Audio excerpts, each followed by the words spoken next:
Happy New Year, everybody. It is Wednesday, January 8th, 2020. Can you believe it? Can you believe it's 2020? I remember hitting 2000. It just seemed so not so long ago. It's new comic book day, of course. This is my first video, Ash Wednesday video of the new year. Those of you that have been following along have probably noticed I haven't done an Ash Wednesday video in 2 weeks. That also means I haven't eaten In-N-Out Burger in 2 weeks, 3 weeks now, actually. Joining me, as always, is Stan the Man, and it's a new year for Stan. Great to have you, Stan. You guys, of course, know who he is. He's the man, the legend. He really doesn't need an introduction, and we will always here on Ashdown Comics remember his great contributions and everything he means to comics. Also, we have Forky, who's the channel mascot. You guys have been watching the channel, you know who he is. And if you don't know who he is, then see Toy Story 4. And if you're one of those people that thinks Toy Story 4 was stupid, I feel bad for you. Maybe see it again with a fresh set of eyes and see the beauty of it. It's a great story of heroism and friendship, and it doesn't have to be your favorite Toy Story, even though it is mine, but it's worth watching. So, I haven't done a video in 3 weeks. This video is going to be kind of updating the channel, the state of the channel, some things that have been going on for me, and what's in store for the future.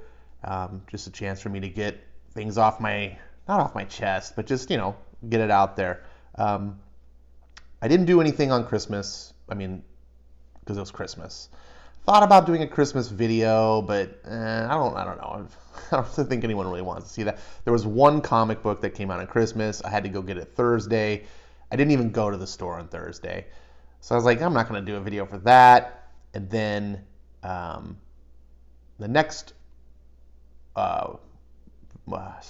Wednesday came out, and it was New Year's, and there was a lot of stuff going on at the time, and I got my comics, and I just ended up not doing a video. I had too much going on, and so that was kind of unfortunate. And then, so fast forward to today. Now, one of the big changes, the state of the channel, is I'm going to start changing some of the regularity of I do videos.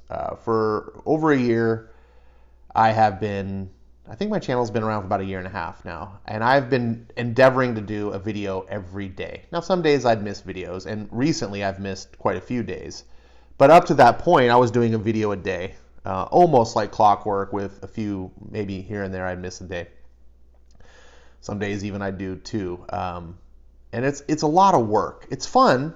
It's fun work. But anything that's fun, when you have to do it, when it becomes like an obligation, it can tend to start becoming less fun. It can start becoming more like homework, if you will. And it's just, there's times where I just wanted to do other things. I was like, I got to get a video out, and it was like, in the first couple times you start doing that, it's no big deal. You're just like, okay, get it done, because you want to do it. You love having the videos. I like doing this whole thing, but lately, combined with other things in my life, it's just become, I feel burnout setting in, and I don't want to have burnout. The other thing is, the industry has been taking a toll on me. I try to be an advocate for good comics, and there's still a ton of good comics. I'm still very much an enthusiast, and I want to promote your love for comics. But as you know, there's also a ton of crap comics, and I'm getting a little bit of burnout in getting my hopes dashed by the big two. Now, DC, for its part, still makes quite a few good comics, and I'm an advocate for DC, but it's becoming tiresome seeing every time I'm like, I can get excited about this, they just pull the rug out from under me. When I got back into comics, the thing that I was really excited about was the New Age of Heroes, and they pulled the rug out from me under that. But I was still like, okay, Rebirth is still really good. I went backwards and got into Metal, kind of read that late, but after I read it, I was excited. And I was like, okay, I really like this Metal, and made me appreciate Scott Snyder more. And even though the No Justice kind of miniseries, which was supposed to branch Metal into his Justice League thing, that was kind of meh. Justice League itself turned out to be really cool and really exciting. The way that they broke it into 3 books. At first, I was getting flashbacks of X-Men Red, Yellow, and Blue. And I was like, don't do this. Just have one good Justice League book. But DC did it right. They did it right. And I was like, oh, great. They got good talent on all 3 books. So that's a plus. It doesn't feel like they're stretching the Justice League too thin because it actually is 3 distinct teams of Justice League, although maybe a couple will cross over like Wonder Woman. But it feels like, hey, these guys each have their own things that they're doing, things that they specialize in, the kind of adventures you want to see those characters doing that don't necessarily fit every other character. So great. Batman started making a turnaround, right? It's like, oh, Detective Comics started becoming good, and Tomasi's on it. And even though we hated what Tom King was doing, we was like, look, we've got the Black Label Batman, which is all pretty much good. You've got Detective Comics being good. You got Batman and the Outsiders, which is, getting positive through. And then now we've got James Tynion coming on, take over from Tom King. It's like, look, Batman's going to be good. So it's like exciting. And then you get 5G announcement. You're like, oh, Jesus. And you're just like dreading. It's like, I'm tired of getting excited only to have my hopes dashed. I could go on, and that's not the point of this video to be negative about DC. But also, just real quick to address Marvel's part, X-Men is my jam. I'm an old Marvel fanboy. I wasn't a DC fan. I only got into DC when I got back into comics because Marvel was so terrible. I was like, I can't bear to see my old love in this state. So I got into DC and I was like, this is exciting. This is a whole new universe for me to learn about, and I'm still learning. DC is so overwhelming. Holy crap. But that's fun. That's the part of the joy of comics, is learning that universe. And but with Marvel, I was sad to be like, I can't enjoy my love, my X-Men. That's what I love, because it sucks. And it's, in my personal opinion, X-Men hasn't been good in 20 years.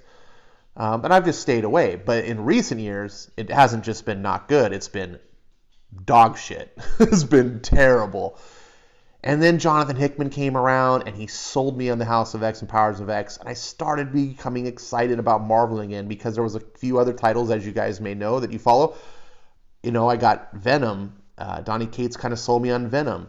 Chip Zdarsky sold me with his Spider-Man life story, which is still one of the best Spider-Man stories I've ever read. Ever. I love that story.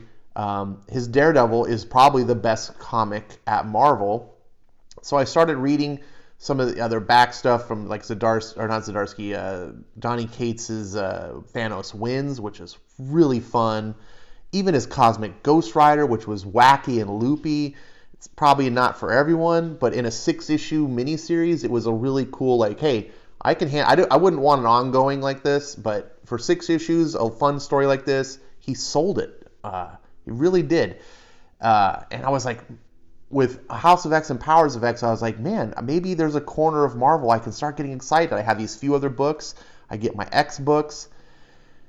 Man, and X-Men has been draining. And I think it's because I've been trying to review all the books. And because I do a channel, I can't just be, if I'm just a regular comic fan, I just buy 1 or 2 of the books that are okay. I ignore the rest and I move on. But as a channel, I feel like, well, if I'm going to read these, I'm going to read the bad ones too, so I can compare and contrast, praise the good ones, rip on the bad ones, and it makes for video content. But unfortunately, it feels like all of it's bad. And I'm like, all these books, and it's weekly, and it's just like, it's overwhelming. And it's on top of the fact that I had this enthusiasm coming into it. I wanted to look forward to it. I don't want to be let down. It's much easier to just keep it at arm's length and not get excited, because then you're not disappointed. You don't read it. But there's, again, like I said, there's still lots of great comics. I'm not here to say, be like one of those people I'm sure you know about on YouTube and on Twitter and stuff who are just like, down with comics, they all suck. No, that's not the case. But I am wanting to communicate to you of how it is kind of having a negative impact on me. It it rains on my parade. It brings me down. It makes me lose my enthusiasm. And then when you don't have the enthusiasm, on top of the fact that you got to do this work, it's tough. And these Ash Wednesday videos, I know some of you make fun of me and they're so long, Ash, and I can't watch them. And it's like, hey, look, I get it. You only have so many hours in the day. I don't expect you to devote them all to me, right? You've got all sorts of AAA $1 million produced content you could go watch. Why are you going to watch some schmo who points at camera at a box of, In-N-Out box? Speaking of which, I need to get into this. So the state of this channel is this. I'm not necessarily going to do the same Ash Wednesday videos I've been doing. I know that they're long, and I purposely have been okay with them because my feel is that they're targeting a person who likes to listen to maybe like a podcast style thing. My videos aren't very visual, so you can just turn it on, set your phone down, or however you consume YouTube. I like to do a lot in the car. I don't watch videos, so I listen to a lot of videos that don't require visuals, such as Zach, who does my channel is very similar to his in many ways. I'm hoping that you can sit down and just sort of put it on in the background while you're doing something else. If you're working at home, you're working at the office, or whatever you're doing, you're driving, you're relieving yourself in the bathroom. I don't know. Let's not go there. I'm about to eat. So anyways, I think I'm still going to be trying to do my Ash Wednesday videos, but I'm really going to start cutting the content of doing all the extra stuff besides the comic haul. Because you guys look at it and go, that's like an hour-long video, Ash. But every video I do, however long that video is usually 2 to 3 times the length in production. So an Ash Wednesday video is like 3 hours out of my day, typically. That's not even counting going to the comic book store and coming back. And it's fun, but when you do it every Wednesday and you like have to do it, sometimes you're just like, oh, geez, that's a big chunk. And I don't want to have the burnout. So I think what I'm going to do is I'm just going to do the haul, and you'll see like in this video, I'll just cover that. And then if I have things I want to talk about, I'll do it after the haul, right? And that gives you, the viewer, the chance to be like, okay, cool, I got this part of the video. I don't really give a crap of 20 minutes of him talking like I am right now, and you probably already tuned out. You can just watch the beginning part, or maybe I can make a separate video. I don't know. I haven't completely thought any of this out. It's just the first video of the new year, and I wanted to talk about it. As far as the Ash on Comics videos, I still want to do those, but I'm going to do them less frequently. I've been trying to do them daily, and sometimes in order to shoot those videos, I just have a comic. I need content, and I'm realizing that only about half of the videos that I've been doing have I been feeling good about, right? Sometimes I'm just like, it's like fillers. Like I just need to get a video out. So what I'm going to do is I think I'm going to try to focus more on shooting Ash on Comics videos that I have something to say about the book, and that so you can look and see, oh, I see Ash on this or whatever. He's going to talk about this book. He's got something to say. It's not just it's an average book, And for the other books, I think what I'm going to do, if I want more content, is I'm going to start doing more short-form reviews. And I know Eric Breen is just like, what? So you're going to cut it down to 45 minutes? Yeah. Yeah, see, self-defamation makes it so you catch him ahead of time. That's a trick. So now he can't rip on me. See, he's going to find something else anyway. So, no, really, honestly, I'm going to try to get down to like the 15 and less mark, where I'm just mostly just giving an overview of was the comic good, was it bad, my thoughts, and not going a detailed analysis about the book. So it's just a quick, hey, I read this book, here's what I thought about it. Ideally like 10 minutes. That'll be a lot better. I can pump more of those out, hopefully, and then maybe do like 1 or 2 Ash on Comics videos a week. Again, none of this has been put into stone. This is just what's been going on in my head over the past couple weeks of how I want to do. I want to avoid the burnout, but I still want to keep my channel putting stuff out, and I still want to talk about comics, and I still love to read you guys' comments. And in order to get comments, I got to make stuff for you to comment on. So let's go ahead and open up. This is always a big part of the day.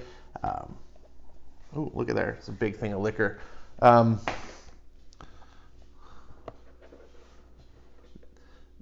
This is my burger. You guys know, if this is something new to you, every Wednesday I get my comics. It's a ritual. And I go to In-N-Out Burger because it's my favorite place. And oh, by the way, always remember, kids, always show your receipts. Always. Look at this. They raised the price again. It's $4.25. So then they raised it like 15 or 20 cents. They were $4.05. But the new year comes new prices. Thanks, Obama. Sorry. I'm still used to saying that, even though obviously Obama's not been president in a while. Oh man, my burger is a little smushed. That's a bummer. It's supposed to be smiling. What they mean is like the lettuce and stuff is supposed to prop open the burger. You can see in the background, this is for the dogs. Happy New Year present to the dogs. This is called a puppy patty. In-N-Out's burgers are 100% pure beef, no fillers, never frozen, and some of the best quality as far as like tested for disease and bacteria and things like that. I'm not going to go into it right now, but it is far and away above FDA standard. Super high quality. These are $1. If you have an In-N-Out in your area, you can ask for a puppy patty. They don't salt it. They don't season it. So it's just the meat, and they just grill it up, and you can give it to your dog, or just give part of it to your dog if it's a small dog. It's a good little treat, and so I know some dogs here are going to be happy. I'm going to be happy eating this. These two, I don't know how happy they're going to be watching me, but we'll get back into the comics in a minute. Thanks for being patient. Thanks for hearing about the state of the channel. Stay tuned.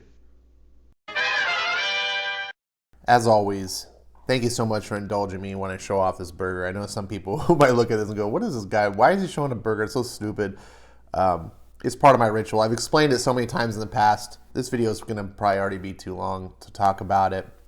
But man, it's delicious. Let me just tell you, man, if you ever go to In-N-Out Burger and you're hungry, get enough to eat.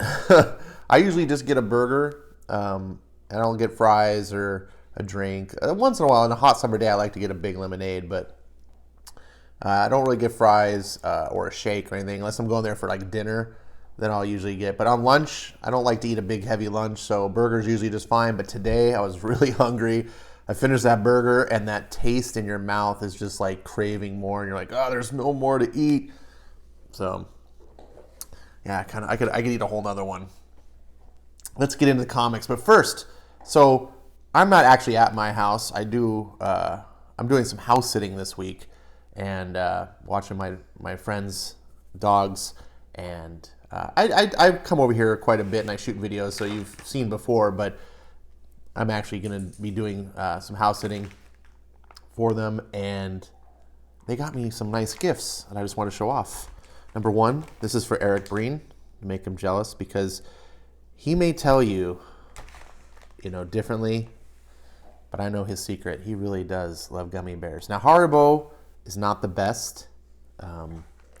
They are one of the top gummy bears you can get.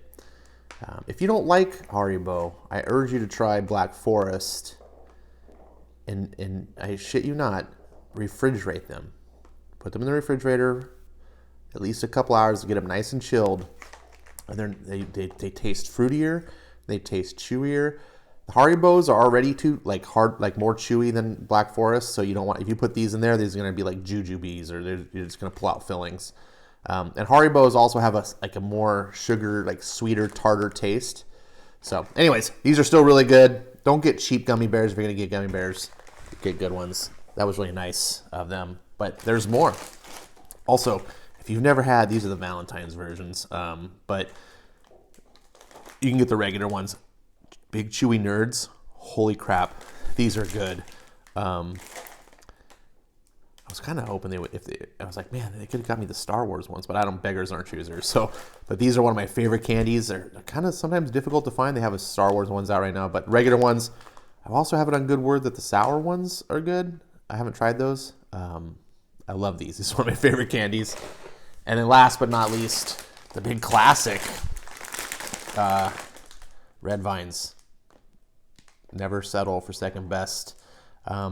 I know Candygate's kind of dead. It was a funny joke while it lasted. But these are my top candies when it comes to non-chocolate candies. I'm a really big chocolate fanatic, but I like good chocolate. So candy bars often, they're okay sometimes. But if it's candy, like sugary candy, these are my tops. Tell me in comments below what your top candies are. I know Candygate's kind of dead. And if your favorite candy is Milky Way, Eric, you can stop typing. We already know.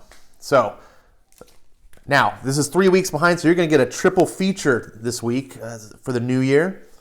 Always show your receipts. There you go. Boom, boom. So on Christmas Day, only one comic book came out for me. Oh, look, I got some Thor cards, trading cards. I don't know why. This is a big thing for Comicsgate, Indiegogo projects, like Cyberfrog or whatever. Like they have trading cards. Like, does anyone really want these? like I take them from the store because they're like, these are free. You want? I was like, sure, yeah, they're free. But when it comes to paying for them or backing a project and it's like, oh, you're gonna get some I don't give a shit. I'd rather have even one extra page in the book than trading cards. So I don't know. Tell me if you think differently, because I just think it's kind of weird. This was in my pull box, and I was like, oh no, get rid of this. I was like, I am not paying for this. But surprise, surprise, it's free. So it's a calendar, in case you guys haven't seen it. Let's see if I can. Oh, look at that. I opened up right to my favorite May. May's not my favorite month, but look at that page. Look at that. Dr. Doom. Such a great picture. So I'm going to end up using this. And I was like, look, this is pretty thick paper. This definitely costs more to produce than a comic book. And they just did their incoming for $10. I expected this to be at least $3.99 or something. But they're passing them out for free. Marvel, you should have saved your money on this and released the incoming for free, right? Yeah. I don't know what the hell they're doing. That's better quality than their comics. I can't really show you on the camera, but the pages are all, it's thick and it's nice. Anyways, that was on the first week. I'm kind of showing you early, but I just like to do the promo stuff first. So Christmas, the only thing that came out for me was Venom 21, which is Venom Island.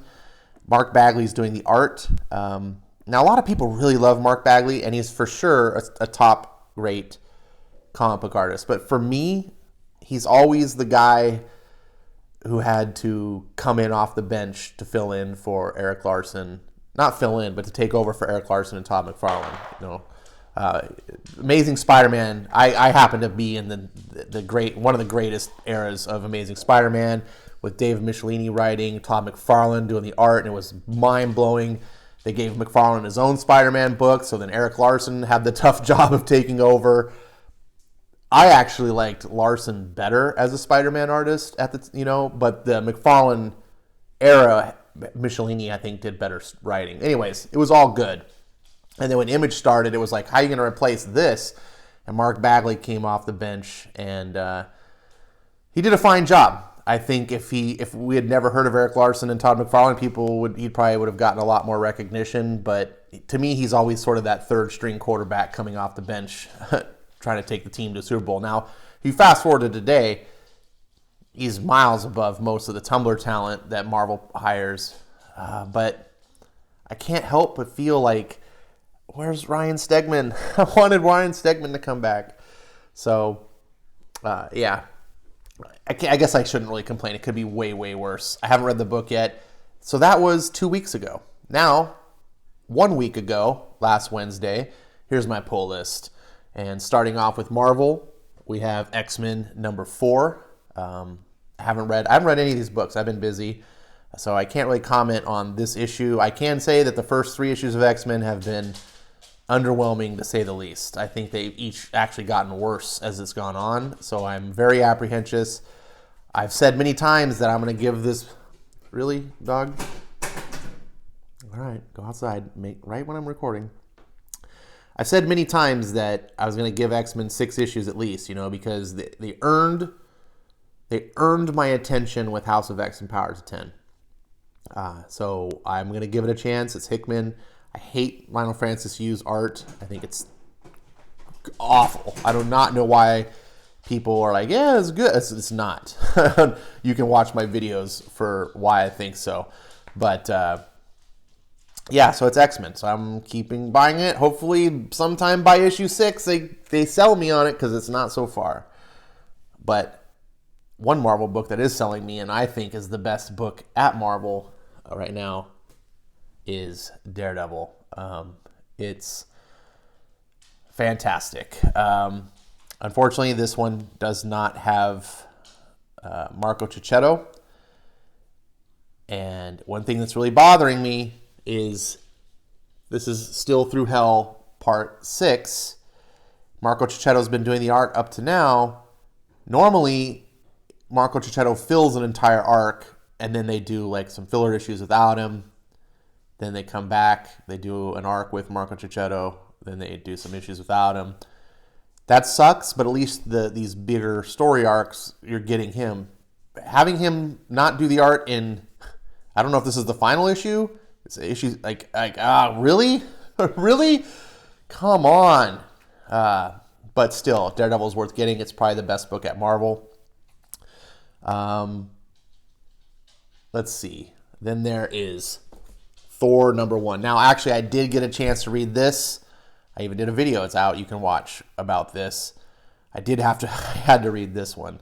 Donny Cates, one of my favorite writers. He's one of the reasons I'm at Marvel. Thor's one of my favorite characters. Jason Aaron has finished his Abomination 7-year run of destroying the character. He's basically like, Tom King, you got nothing on me, buddy. If you want, you had Batman for what, a couple years? Yeah, Jason Aaron. Whew, man. So I was really apprehensive, but I was like, if anyone can get me to buy a Thor comic, it's Donny Cates. I'm going to give that a shot. And the first issue is good. Watch my video if you really want. I go in depth on more, so I really shouldn't talk about it. I really enjoy it. That cover is pretty metal. I wasn't sure about the whole costume, but now that the issue explains what the costume, why that is, and why the hammer looks the way it does, everything's explained. That whole cover, by the time you finish this issue, you're going, now I understand why Thor looks this. Everything is the way that it is, and I found it very satisfactory. On to DC. Flash, I don't buy for myself. I buy for my friend's little girl, and I'm encouraging comic book collecting, so what better way than one of the best DC comics? And I don't buy it simply because I'm not going to buy it twice. I'm like, I'll read her copies, So I'm happy. It's kind of like I feel like it's in my collection. I don't, but I'm like kind of giving it to her. So then there's Justice League Dark. James Tynion is wrapping up. I think this might be his last issue because he's going over to Batman, as we know. He's been doing a great job. Justice League Dark is solid book. Really interesting take on Justice League. There's a new artist coming to Justice League Dark that some people I know that I respect their opinions of have been very excited. So looks like DC, whoever's editing this side of DC needs to get props because they're keeping up the quality. They're not letting the whole Bendis nonsense seep in and destroy it. Speaking of Bendis nonsense, this book has nothing to do with it either. It's Detective Comics with Tomasi writing it. I did not read the last issue, which is Tom Taylor. I did buy it and I groaned. I need to catch up on some issues. But I've heard people say that it was actually a good issue, so I'm happy for that. Tomasi has been killing it on Detective Comics. This is what a Batman comic should be, and he just knows comics. This is one of the best writers, one of the best ongoing writers in comics today. So check it out. If you like Batman, you really should be checking out Detective Comics. And finally, last but not least, Martian Manhunter, one of the most underappreciated books out there. Issue 6 of this is one of my favorite comics of 2019. And it was it was heart-wrenching. This is a solid book. Steve Orlando, this is the best thing I've read from Steve Orlando. And he's got an interesting voice, and he writes like he's someone who studied comics. He's not necessarily the best writer, but that he's studied how comics should be, what the tropes are, what they should be about. He himself, I know, is probably very leftist. I understand that he's also gay.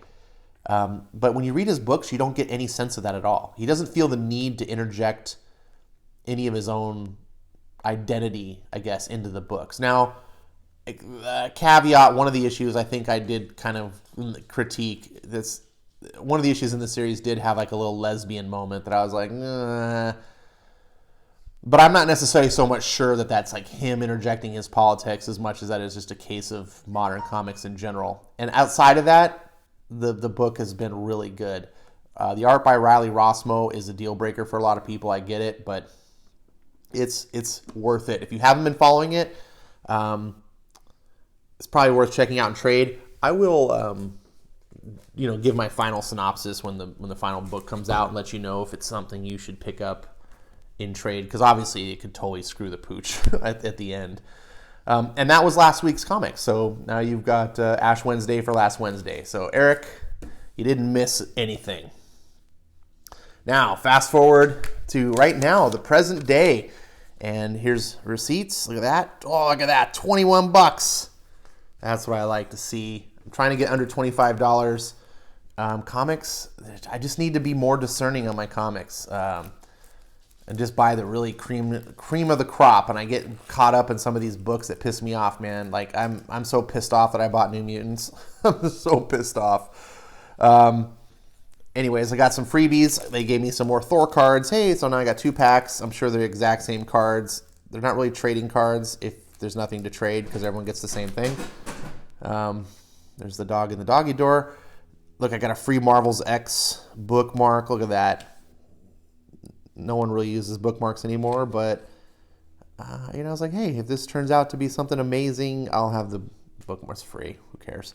And then I got some stickers. Look at that, Guardians of the Galaxy stickers. Trying to promote. Is this trying to promote the new one? Or nope, it's Bendis is. Oh Jesus, promoting Bendis. Yikes. So there's a new Guardians comic coming out right on the heels of the cancellation of Donny Cates' book. Instead of being issue number 13, they're going to give Al Ewing his own number 1, because that's the way Marvel does it. And so this is a big screw you, Marvel. I won't be buying your Guardians of the Galaxy book. I will treasure the Donny Cates run, which was really fun. And I would have actually bought issue 13 and give Al Ewing a chance if you respected your audience. So I picked up a couple of these. These are cool. I like stickers. And if they're free and I like Guardians of the Galaxy, you don't care about that. Let's move on to comics. Oh, got more stickers. I picked up like 6 stickers. Felt guilty. Here's the Marvel previews spotlight thing for Marvel's X. It just doesn't look good inside. Like, oh, what? There's something inside. That's like the art. Yeah, I was like, So maybe I'll read something there and it'll entice me. It came out today. I do love Marvels. Marvels is one of my favorite books of all time. I never read Earth X. I want to read it. I've heard people tell me. I don't know if this is somehow a link between Marvels and Earth X. It's the origin. You guys probably know more than I do. You put in the comments. And then they got these like cards. Launch parties all month long. Imagine you're Marvel Comics and you're producing shit, just constant piles of shit month after month. You're like a dog who got into the trash, and all now you're doing is shitting all over the carpet, and your owner is constantly having to clean up shit on the carpet over and over and over, and you thinking that your owner is really happy with you now, like, oh, look at her, you're gonna give more. This is Marvel, okay? Like, launch parties should be once in a while things, right? Because launch parties, they stay up till midnight or after midnight so they can legally sell the comic. And you're going to do this all month. for these shit books, Guardians of the Galaxy, Al Ewing's Iron Man 2020, both of those are cash grab books. Both of those have ongoing books that they just stopped so they could restart with a 1. Now, Marvel's X #1 might be a really good book, potentially, but it's nothing to really get excited about. Marvel's is over 20 years old. Earth X is maybe close to that long. It might be a solid book, but it's not Launch Party. And Star Wars, there's another cash grab book where they just stopped the book and started it over with a #1.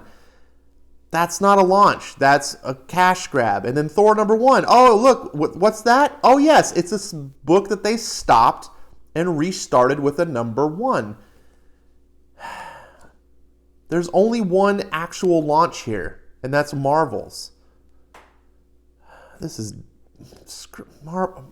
God, Marvel. C.B. Cebulski, are you just intent on going down as the worst editor-in-chief in the history of Marvel Comics? Because, it's pretty hard. You have Axel Alonso to compete with. But I guess you're like, no, hold my beer. All right, speaking of Marvel, I had a long diatribe about comics today and my fatigue at X books because they just aren't winning me over. X-Force 5 came out today. I still haven't even read X-Force 4, but the first 3 issues of X-Force are, they're okay-ish. But the third book was the worst, in my opinion. I did a video on that. You can go see all the details. Not much is happening. This modern era decompression of writing books is really bothering me. I don't want to have to wait, well, I would say 6 months, but because they're bi-weekly, it's only 3 months, to read 6 issues to get 1 issue's worth of story. You don't get that in Thor, by the way. Thor was fantastic. It's crammed full of stuff, gets you going right from the get-go. All right, next, moving on. Venom Island, Part 2. It's Venom 22. That's a cool looking cover, I gotta say. When you commission a cover, it's like draw an island with waves around it. Like, that's not an exciting comic cover, but who did this cover? Is this? I can't tell. I'm sure if I looked inside. But I like it. It's very striking, catches my eye. Oh, and I just noticed the Venom symbol, like in the water. That's nice and subtle. Subtle enough to where I didn't notice it at first, but then obvious enough to where you can see it like clearly. Good job. Great. I hope I'm sure the book's going to live up. Donny Cates has been writing the hell out of Venom. Then, look at this. Ding dong, the king is dead. That's not how that goes. But the king is dead. Long live Tynion the Fourth, or Tynion the Fourth. Tony S. Daniel doing art. This is a video or a book that I wonder if Sergeant Batts is getting, because he got out of comics because of Batman, and now he's got a good writer and his favorite artist on Batman, and I'm wondering if he is going to pony up and come back. I don't know. We'll find out, I guess, maybe. Who knows? I hope it's good. I'm rooting for it. Go Batman. We need good Batman. Hawkman 20. Can you believe it? It's 20 issues. Congratulations, Robert Venditti.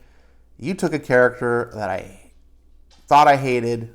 You took a character I thought was stupid, I had no interest in, and you turned it out to be one of my favorite books like ever. I've become like a Hawkman fan. Yeah.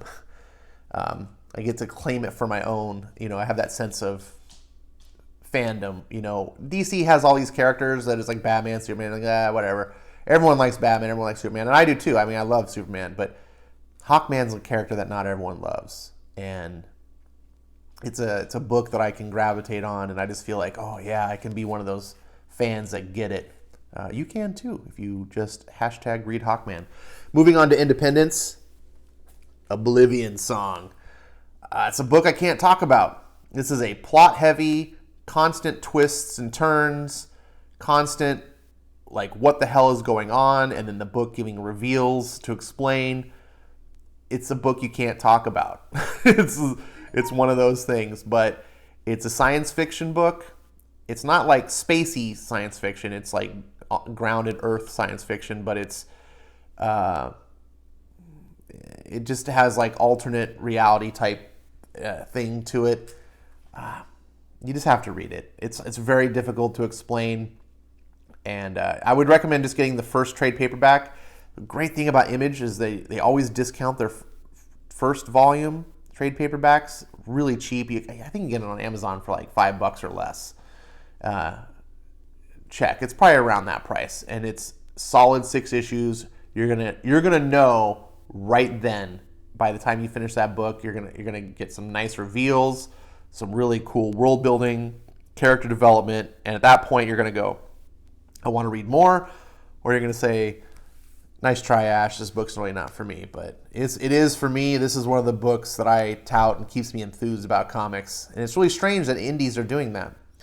Speaking of indies, last but certainly not least, the book I am most hyped about right now in comics, the one that I cannot wait to read, that excites me like no other book, is Ascender. And if you've been following along, when issue number 1 came out, I was kind of lukewarm to it. I mean, I liked it. I promoted it. I did a video on it. But this book has grown and grown and grown. It's taken root into me, and now I just cannot stop reading. I bought both 2 hardcover omnibus volumes of Descender because I just couldn't wait for Ascender comics to read, and I was like, I'm just going to read Descender. You absolutely do not need to read Descender to enjoy this book. They are not directly connected. You know, it's a sequel in the sense that Star Wars is a sequel to the prequels. It takes place 10 years after Descender with a new cast of characters. Some characters are similar or same. Some have taken a backseat as like more like supporting characters. It's a whole different concept. This book has magic in it and fantasy. Descender is very technological. It's all sci-fi. It's hard sci-fi.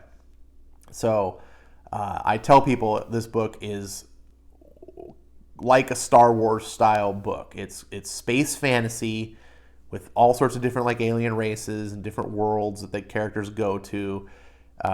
It's got a young female protagonist with a supporting cast of characters. There's a really like powerful villain who basically controls all the magic.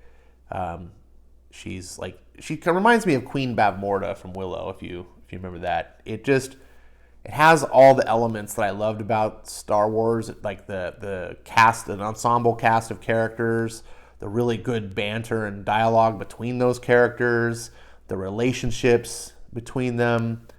You grow to love them and care about them, and you just want to see their adventures.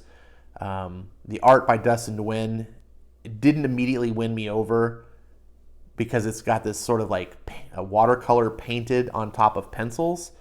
And it looks gorgeous, but I felt like it belonged on a different kind of a book, not like a sci-fi book. But after I got used to it, I was like, oh, this is gorgeous. And he does every issue. He's not like what I just talked about with Daredevil where, we got to fill in with this crappy guy now because Marco Cicchetto needs a break. I don't know what's going on.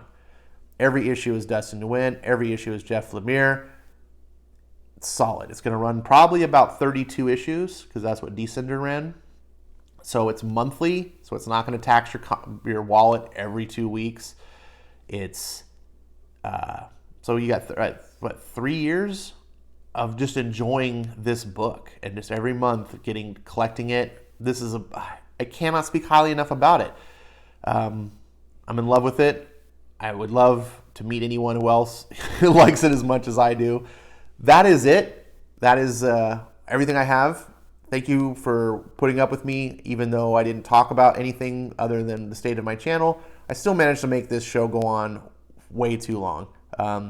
But Stan and Forky have been champions. If you've made it this far in the video, you've been a champion.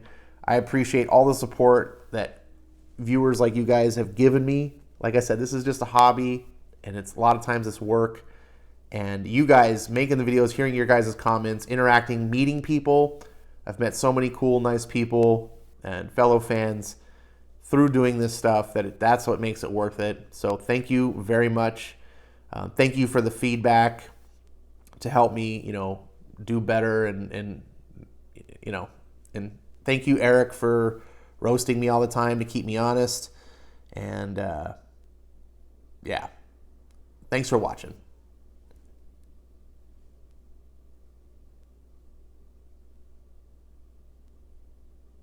Are you still here? Go and read some comics. Enjoy good comics.